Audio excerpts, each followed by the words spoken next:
जिस NEET student ने परीक्षा में 650 नंबर लाने का सपना देखा था, सिस्टम की नाकामी ने उसे सुसाइड नोट लिखने पर मजबूर कर दिया।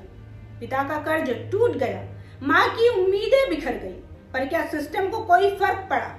आज पूरा देश पूछ रहा है, छात्रों की मौत के बाद भी शिक्षा मंत्री आखिर किस हक से अपनी कुर्सी पर बैठे हैं?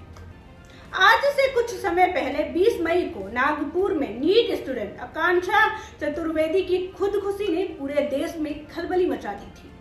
भले ही यह घटना बीत चुकी है, लेकिन आज इस पर छिड़ी सियासी जंग और एक लाचार पिता की चीख ने हमारे पूरे सिस्टम को कटघरे में खड़ा कर दिया है। आकांक्षा की मौत के बाद उसके माता पिता का जो बयान सामने आया है और उस पर विपक्ष के नेता राहुल गांधी ने सीधे प्रधानमंत्री और शिक्षा मंत्री पर जो तीखे हमले किए हैं, उसने इस पूरे मामले को एक बड़ा रूप दे दिया है। आकांक्षा के पिता कृष्ण कुमार चतुर्वेदी मध्य प्रदेश के एक छोटे से किसान हैं। उन्होंने अपनी बेटी के सुनहरे भविष्य के लिए जमीन पर 3 लाख रुपए का लोन लिया, रिश्तेदारों के आगे हाथ फैलाए और खुद नागपुर में एक रसोइये की नौकरी करने लगे ताकि बेटी की पढ़ाई का खर्च उठा सके। माता पिता ने पुलिस को बताया कि 3 मई के एग्जाम के बाद आकांक्षा बेहद खुशी थी और उसे 650 से ज्यादा नंबर आने की पूरी उम्मीद थी। लेकिन जैसे ही पेपर लीक की खबरें आई और परीक्षा रद्द हुई, आकांक्षा गहरे सदमे में चली गई।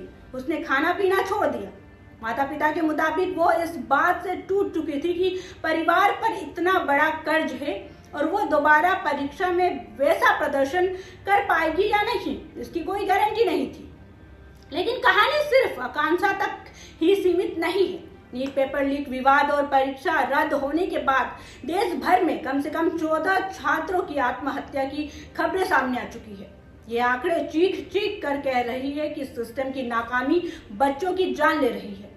अब इस घटना को लेकर राजनीति पूरी तरह गर्मा गई है। राहुल गांधी ने सोशल मीडिया पर इस मुद्दे को उठाते हुए सरकार को सीधे आड़े हाथों लिया है।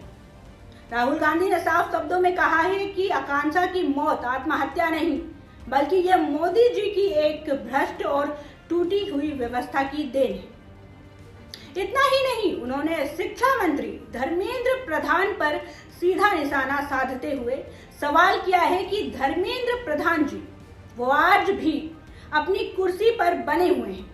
वही पुरानी कमेटी है, वही ट्रांसफर का खेल चल रहा है और वही जांच हो रही है।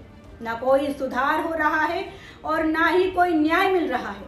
राहुल गांधी ने प्रधानमंत्री मोदी पर भारत की शिक्षा व्यवस्था को बर्बाद करने का आरोप लगाते हुए कहा है, मोदी जी, सत्ता स्थायी नहीं होती, आती जाती रहती है, लेकिन जिस हद तक आपने पिछले 12 वर्षों में इस शिक्षा व्यवस्था को बर्बाद किया है, उसकी कीमत आज भारत की पूरी युवा पीढ़ी अपनी जान देकर चुका रही है। आकांक्षा के पिता का वो कर्ज और राहुल गांधी के ये तीखे सवाल आज देश के हर उस छात्र के हैं जो अपनी रातें काली करके परीक्षा की तैयारी करता है। पेपर लीक सिर्फ एक परीक्षा का रद्द होना नहीं है, बल्कि देश के युवाओं के भरोसे का टूटना है। क्या सिर्फ कमेटियां बदलने और जांच बैठाने से आकांक्षा के माता पिता को इंसाफ मिलेगा, या फिर कुर्सियों पर बैठे जिम्मेदार लोग कभी अपनी जवाबदेही तय करेंगे?